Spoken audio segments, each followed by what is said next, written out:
This little number I'm gonna do right here is called Diamond Joe. There is a man you'll hear about most any place you go, and his holdings are in Texas, and his name is Diamond Joe. And he carries all his money in a diamond-studded jaw. And he never was much bothered by the process of the law.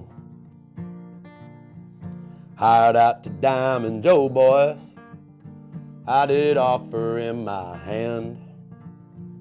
And he gave me a string of horses so old they couldn't stand. I like to starve to death, boys. He did mistreat me so. I never saved a dollar in the pay of Diamond Joe.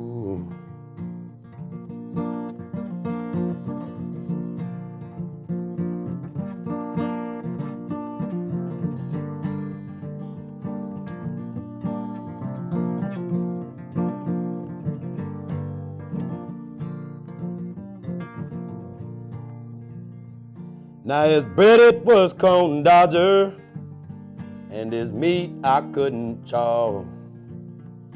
And he kept me well distracted with the wagging of his jaw and the telling of his stories.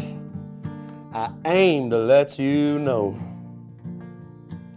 there never was a rounder who lied like Diamond Joe.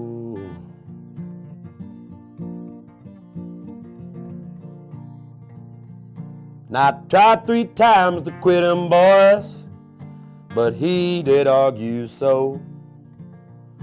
And I'm still punching cattle in the pay of Diamond Joe. When I'm called up yonder and it comes my time to go, give my blankets to my buddies, give the fleas to Diamond Joe.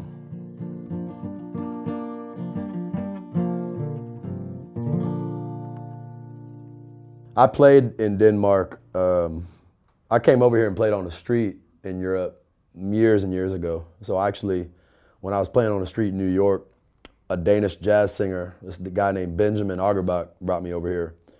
And I played out on the street and in the clubs of Copenhagen for about 8 weeks, but that was probably back in 2010. And then I went down and I ended up living on the street in Paris, France for about a year. And then finally, all these years later, I finally came back. So, but I guess I never played any real shows in Denmark. So this will be like my first actual show, you know, getting paid to be here in like a legitimate way. Oh, dang, my life story, huh? I was born in South Texas, it's the Rio Grande Valley,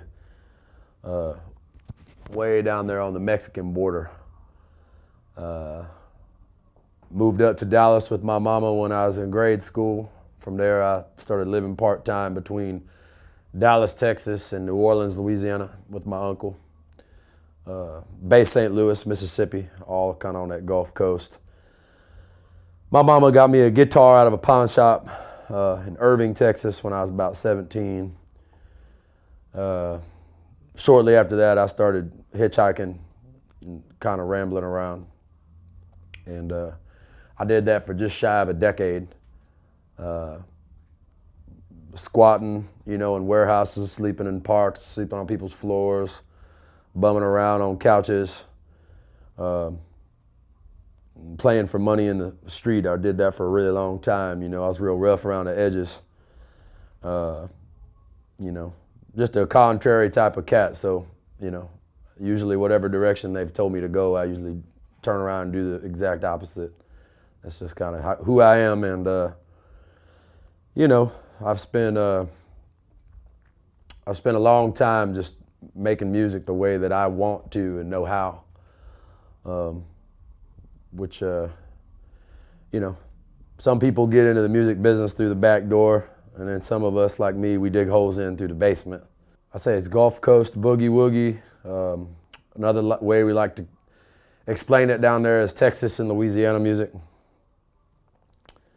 And then I let everybody else, call it whatever they want from there. So, I played on the street for a long time, and one day they started calling it Americana, and I don't really know what that means, but I'm grateful to be included in any kind of conversation, I guess, about roots music. Well, a timeless song, and that's kind of what I'm saying is, in this like Americana world, it's really, that really means just about anything, I think, these days. That's, anything, rock music, dance, all this stuff, everybody's calling it Americana, trying to be the next thing. But just like any generation of music, there's a difference between the business that's getting songs on the charts, working songs to radio, publicists getting you press. That doesn't really have much to do with how society is going to judge your music 50 years from now.